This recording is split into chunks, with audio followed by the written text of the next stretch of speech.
What's up, bros and broettes? I am back. Wanted to talk about Canelo Alvarez versus Sergey Kovalev. Um, Very, very interesting move by Canelo. Um, I guess you could qualify it as a daring to be great type of move. Some may say he's picking his spot. I think it's a combination of both. Um, Kovalev is getting up there in age. I think he's 35, 36, something like that. Fighters in the larger weight classes can usually last a little longer than the smaller guys. The smaller guys, they expire like milk, man. They be out of there. I mean, we seen what happened to what's his name, Chocolatito. So yeah, man. I think it's a combination of both. Canelo is picking his spot and he's daring to be great. He obviously sees something in Kovalev. What does he see? Well, he sees what Andre Ward showed us in the second half of the first fight that they had. And in the second fight, Kovalev is soft to the body. Canelo is, if not the best body puncher in the game, he's in the top three, top two body snatchers in the game. He's a body snatcher. So I think he's going into this fight thinking that he can stop Kovalev. And I believe he can too, which may seem like a far-fetched prediction. Andre Ward agrees with me, or I agree with him, that he can go in there and stop Kovalev. So even though Kovalev has a height advantage, the reach advantage, I can't necessarily say he has the experience advantage. I feel like obviously Canelo has proved who he is through more divisions. Kovalev has just fought at 175. So he's fought, the guys that are available to him. He did fight the best fighter in the world in Andre Ward after Floyd Mayweather retired. So you got to give him credit for that, even though he lost both times. First fight was controversial. Second fight, we all know what happened. He got stopped. And you can call it a low blow if you want to, but it was on the bell line. So, hey, unless his nuts are taped to his belly button, it wasn't a low blow. But anyway, I digress.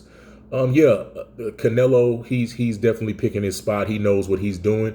It's a awesome move. It's a great move. He didn't want to fight Triple G again. DAZN wanted that third fight. But I feel like this is a more intriguing, interesting matchup because Kovalev is still dangerous, man. He's still dangerous. He's the bigger man. He's a very heavy-handed puncher. I don't necessarily say he has one-shot knockout power, but his punches, when he does connect, they can change the course of a fight if you get hit by too many of them. So it's a dangerous fight for Canelo. I think that speed is going to play a big part in this.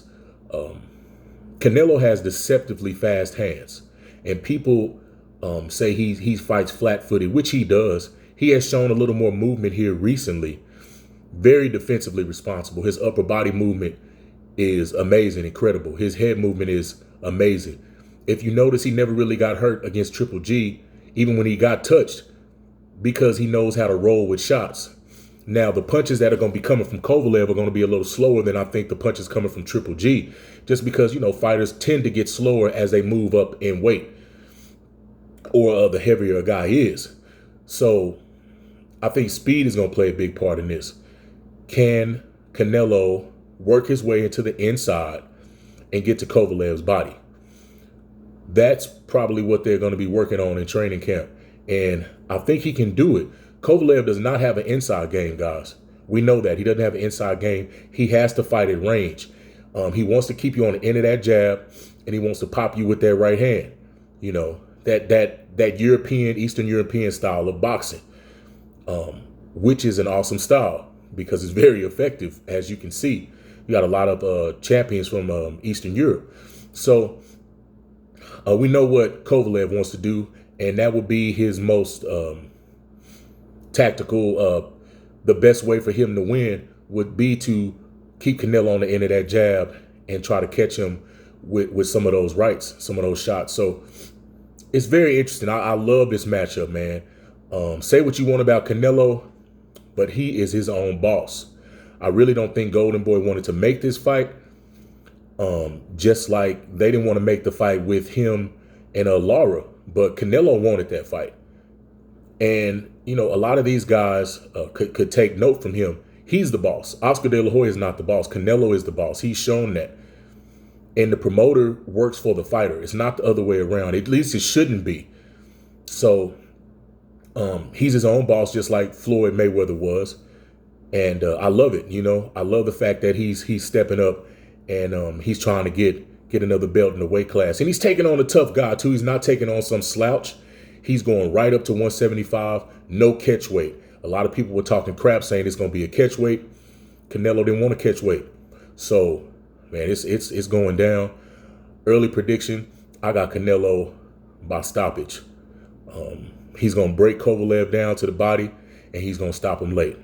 So let me know what you guys think. As always, drop a comment in the comment section. Who you got? You got Canelo or you got Kovalev? Also, as always, be sure to share, like, comment, and subscribe. It's the Bro Hammer signing out. There you go, Shaw. There's your bicep shot.